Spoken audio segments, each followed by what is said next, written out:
Goodbye to the concrete box. Inmates' last 24 hours at ADX Florence. The last morning, the final morning at ADX Florence does not arrive with sunrise. It arrives with silence. At 4:58 a.m., deep inside the Rocky Mountains of Colorado, a steel door unlocks itself with a mechanical sigh. Not loud, not gentle, just inevitable. There's no announcement, no warning, no goodbye. Inside a cell no bigger than a suburban bathroom, a man sits upright on a concrete slab bolted to the wall. He hasn't slept. Most men in this prison don't. The walls around him are poured concrete, uninterrupted, unpainted, unmarked. The window is too narrow to show the sky, angled so that even the mountains outside never reveal themselves. For 23 hours a day, this box has been his entire universe. But today, something is different. The routine has shifted by minutes. The lights stay on just a little longer. The breakfast slot opens just a little earlier. And somewhere deep in his bones, the man knows what this means. This is not release. This is not freedom. This is departure. For some inmates, leaving ADX Florence is the beginning of the end. For others, it's the first step toward a reckoning they spent decades delaying. And for a rare few, it's the most dangerous day of their lives. Because when you leave the most secure prison on earth, you don't just carry paperwork with you. You carry enemies, secrets, and unfinished wars. And in the final 24 hours, everything comes due. Before we dive in, drop a comment and let us know where you're watching from. We'd love to hear from you. If you enjoy true crime stories like this, be sure to like the video, subscribe, turn on the notification bell, and share it with someone who'd love it too. The prison that never lets go. ADX Florence is not supposed to have last days. This prison was designed for permanence, for control, for men society decided could never live among others again. Terrorists, cartel leaders, serial killers, master manipulators. Officially, ADX Florence is called the United States Penitentiary Administrative Maximum Facility. Unofficially, it's known by one name, the Alcatraz of the Rockies. But that nickname doesn't go far enough. This place doesn't just lock bodies away. It dismantles time itself. Days blur into years. Voices disappear. Human touch becomes a memory. Even sound is rationed here. So when an inmate receives notice that they are leaving, transferred, downgraded, or in rare cases released, it triggers something far more powerful than hope. It triggers fear. Because no one leaves ADX unchanged. And some never really leave at all. The real ADX, why this place exists. To understand why the last 24 hours matter so much, you first need to understand what ADX Florence truly is. The prison was born from failure. In 1983, 2 federal correctional officers were murdered inside another high-security prison by inmates who were supposed to be under control. The message was clear. The system wasn't strong enough. So the government built something new, something absolute. ADX Florence opened in 1994 with one goal, to contain the inmates no other prison could handle. Total isolation, total control, no margin for error. Each cell is soundproof. Each movement is calculated. Each inmate is alone, not as punishment, but as prevention. This isn't chaos. This is engineered quiet. And yet, even here, order is fragile. The notice does not say goodbye. It says transfer authorized. 6 words. Black ink. No explanation. When an inmate at ADX receives this document, it means they have reached a turning point, often after 10, 15, even 20 years in total isolation. Some earned it through flawless compliance. Others because their bodies are failing. And a few because the system itself wants them out of the way. But what the paper does not say is the truth. The last 24 hours are the most dangerous part, because transfers mean exposure. Exposure means vulnerability. And in a place built on isolation, vulnerability is currency. Inside the cell, 24 hours remain. Inside the cell, the inmate begins his final countdown. He won't pack. There is nothing to pack. ADX cells hold no personal clutter. No photos. No letters taped to walls. Possessions live in the mind here, and the mind is the first thing this place breaks. The mattress is thin. The blanket is stiff. The toilet is stainless steel and watched by cameras. For years, meals arrived through a narrow slot in the door. Hands never touched. Eyes never met. But today, officers pause. Not long, just long enough for the inmate to feel it, to feel seen. That moment is unsettling for both sides. Because guards at ADX are trained never to connect. Connection is leverage, and leverage is danger. The psychology of leaving. Most people assume leaving prison is a victory. At ADX, it's a collapse. Studies and first-hand reports from former inmates reveal a brutal truth. Prolonged solitary confinement rewires the brain. Reaction time slow. Paranoia spikes. Emotional regulation fractures. Some inmates become hypersensitive to sound, others to light. Many lose the ability to read faces because they haven't seen one clearly in years. So when that door finally opens, the world doesn't feel real. And the last 24 hours are when this reality begins to hit, not with excitement, but with terror. Unseen enemies. What the public never hears about ADX is this.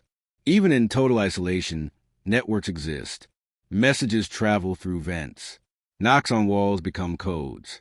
Legal mail is memorized, passed, repeated. And when one inmate prepares to leave, others notice. Some see opportunity. Others see betrayal. Because ADX holds men whose crimes built empires, criminal, ideological, or financial. And empires don't like loose ends. The question in every cell is the same. What does he know, and who does he still answer to? The strip search. Hours before departure, protocol begins. The strip search at ADX is not humiliation. It's ritual. Every inch of the body is inspected. Mouth, ears, fingertips, scars. Every scar tells a story here. Fights, attempts, punishments, survival. Inmates learned long ago that resistance only adds time. So most comply silently, eyes fixed on the floor. But officers watch carefully, because the most dangerous inmates aren't angry. They're calm, and calm at ADX is never accidental.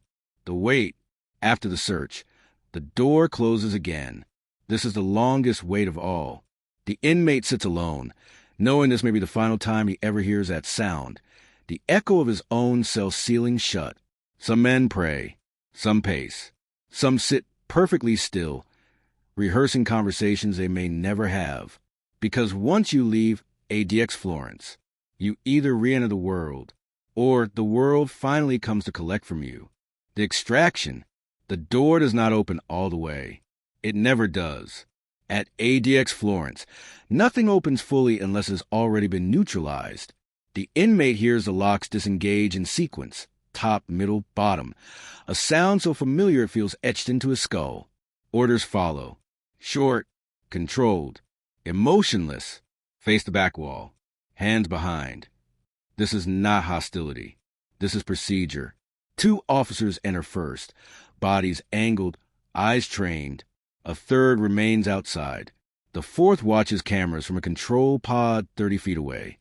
Every extraction follows this choreography. Every movement is designed to minimize unpredictability.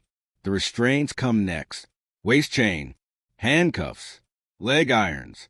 Only then does the door open enough for the inmate to step into the corridor he hasn't walked in years. It feels larger than it should. For the first time in decades, he is no longer enclosed by concrete on all 4 sides. The hallway stretches, short, straight, colorless, but to him it feels infinite and dangerous, because movement means possibility, and possibility is what ADX was built to eliminate. The corridors no one sees. The public imagines prisons as loud places, shouting, clanging metal chaos. ADX is the opposite. The corridors swallow sound. Footsteps barely echo. Even breathing feels intrusive. As the inmate is escorted forward, he passes doors he has never seen open. Each one holds another man who once ruled something, a gang, a network, an ideology. From behind those doors, eyes watch through slits no wider than a finger. No one speaks. They don't need to. In ADX, awareness is language, and everyone knows what it means when someone leaves. Reality check: how transfers actually work. This isn't fiction. According to Bureau of Prisons procedures, inmates leaving ADX Florence are often transferred in stages. First to another federal facility, sometimes temporarily housed in an equally restrictive unit before being reassessed. Transfers can take months, sometimes years. But what matters most is this moment, the first break in isolation. Former ADX inmates have described this as the most psychologically destabilizing point of their incarceration. Some suffer panic attacks. Others disassociate. A few shut down completely. The system doesn't ask if you're ready. It only asks if you're compliant. The medical clearance. Before the inmate leaves the building, there is one more stop. Medical, a fluorescent lit room, cold air, stainless steel surfaces. A brief exam performed without conversation. Vitals, eyes, reflexes, and then the question no one admits matters. Any thoughts of harming yourself or others? The answer is almost always no, because answering yes doesn't delay transfer. It delays control. And no one who survived ADX gives up control willingly. The transport vehicle. Outside, the world exists again, but the inmate doesn't see it. He is guided into a transport vehicle with blacked-out windows, reinforced walls, and restraints bolted directly into the floor. He feels motion before he understands it. The engine starts, and something inside him fractures. Because movement, real movement, is something ADX stole long ago. Inspired case file, Inmate R. The Bureau of Prisons will never confirm names, but former staff speak in initials. Inmate R entered ADX in the late 1990s after orchestrating violence that spanned state lines. His disciplinary record was flawless. No infractions, no outbursts. After nearly 2 decades, his classification was quietly downgraded. Transfer approved. But what officers didn't anticipate was what isolation had sharpened. During transport, R did not resist. He did not speak. But when the convoy stopped for a routine security check, he collapsed, pronounced alive, unresponsive. Doctors later concluded his body had simply shut down. No trauma, no drugs, no warning signs. The report listed cause of death as natural. Former staff call it something else. Institutional burnout. The second guess. As the vehicle moves away from ADX Florence, the inmate experiences something most people associate with freedom.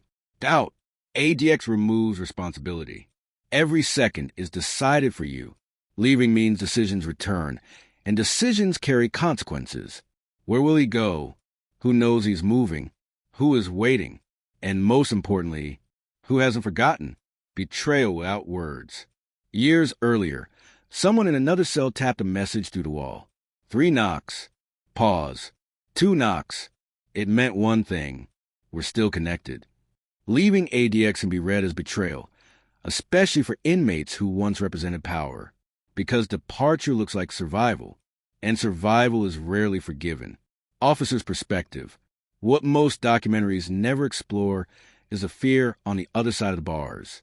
ADX officers know something few outsiders do. Transfers destabilize everyone. Routine becomes unpredictable. The chain of control stretches thin. Mistakes can happen. Many officers describe transfer days as the most stressful moments of their careers, not because of violence, but because of possibility. ADX was designed to eliminate possibility. Now it's leaving the facility. The first night away. The inmate's first night outside ADX is worse than any night inside it. The cell is larger. The air is louder. The silence is wrong. There are voices now. Real ones. Close. Too close. Sleep doesn't come. Because the concrete box didn't just contain him. It defined him. The real twist. Most people believe ADX Florence is the hardest part. It's not. The hardest part is discovering that the world you fought, ruled, or feared moved on without you. Your name doesn't mean what it used to. Your enemies adapted. Your allies vanished. And suddenly, the concrete box doesn't feel like a prison anymore. It feels like protection. The question that never leaves. Every former ADX inmate is asked a version of the same question eventually. Would you go back if you could? The answers are never recorded. But former psychologists who worked with this population say the hesitation is unmistakable. Because ADX doesn't just hold men, it reshapes them. And for some, the last 24 hours aren't goodbye at all. They're the beginning of a lifetime sentence carried outside the walls. Final suspense setup. There's a saying among federal officers: no one ever truly leaves ADX Florence. Some carry it in their nightmares, some in their paranoia, some in the way they flinch at open spaces, and a few carry it back inside after realizing freedom is something they no longer know how to survive. The place between prisons. The transfer facility is never named. Even inmates who pass through it describe it the same way: temporary, transitional, forgettable. But for someone leaving ADX Florence, it is overwhelming. The lights hum, doors slam, voices travel down hallways without warning. This place has something ADX does not: people. And people are unpredictable. The inmate is assigned a cell, still secure, still monitored, but no longer concrete coffin. There is a window that shows the sky.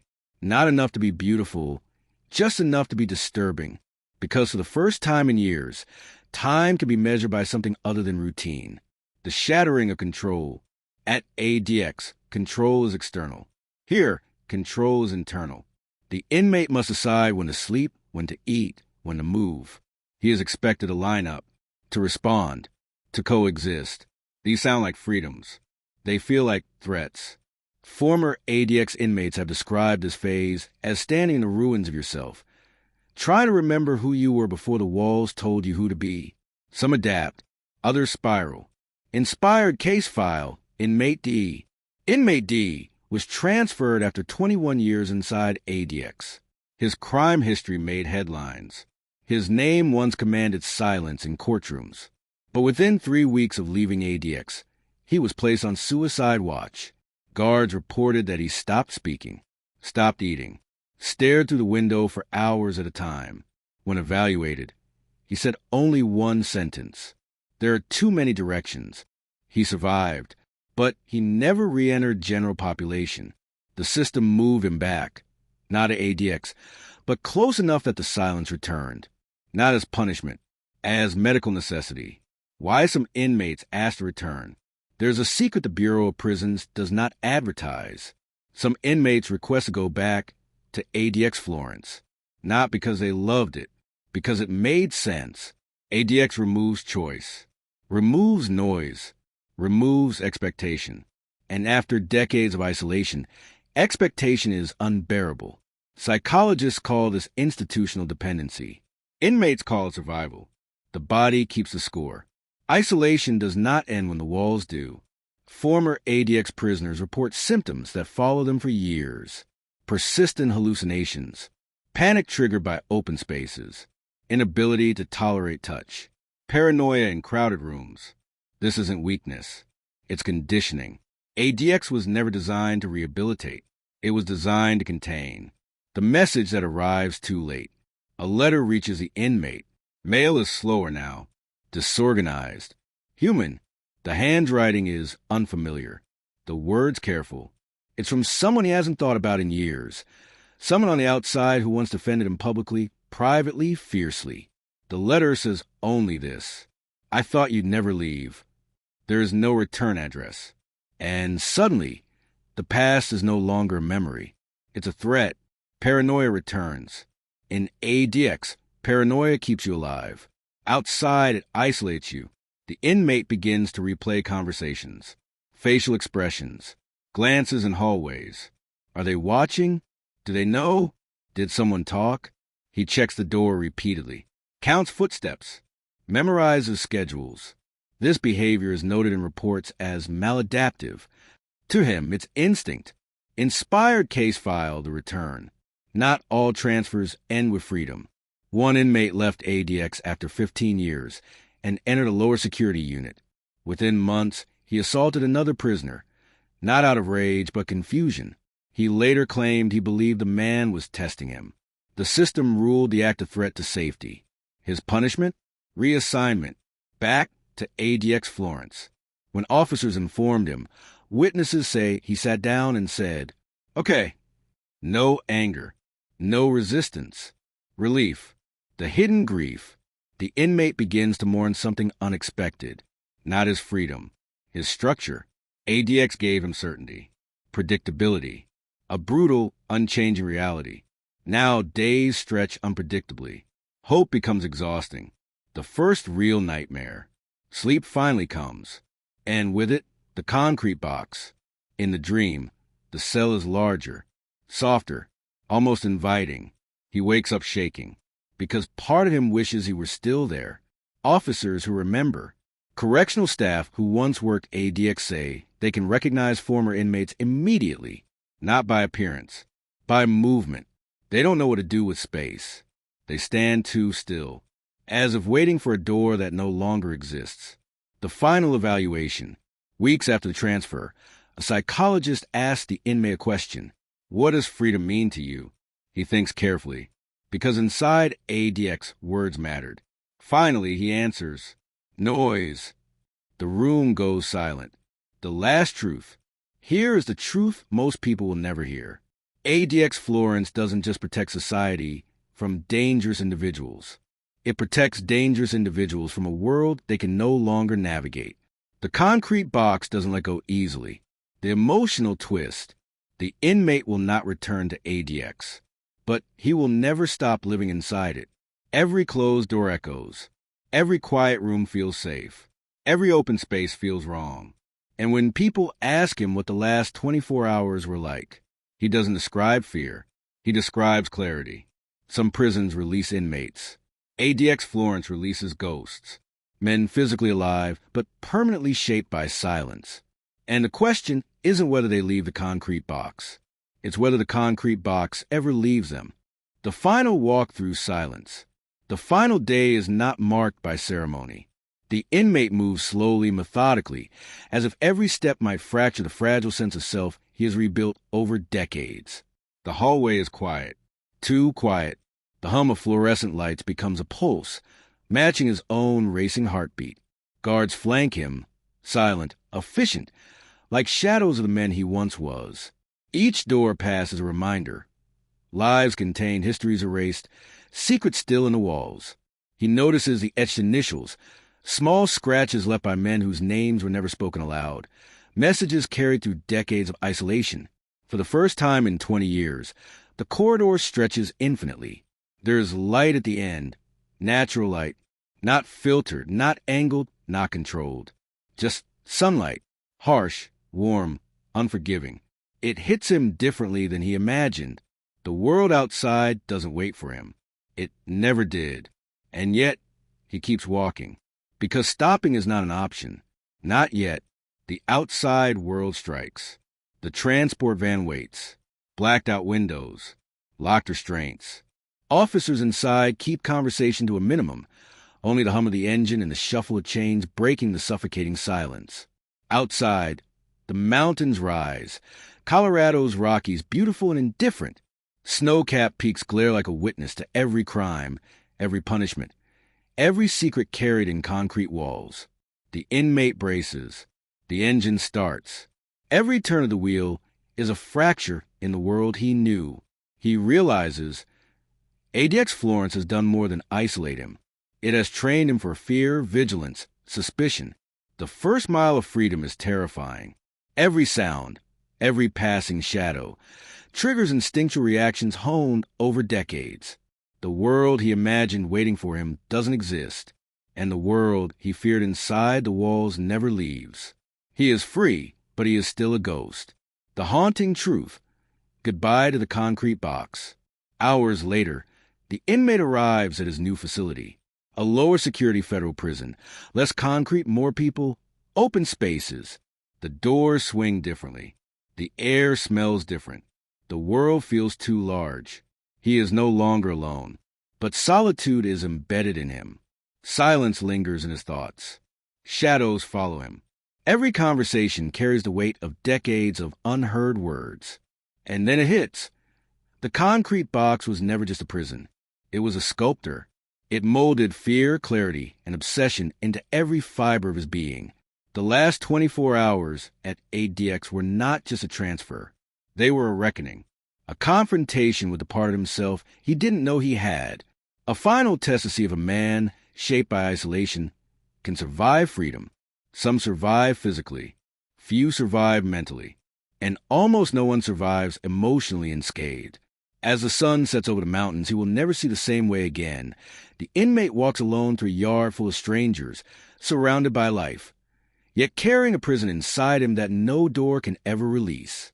Because some prisons don't hold people. They hold the soul, and the concrete box says goodbye but never really lets go.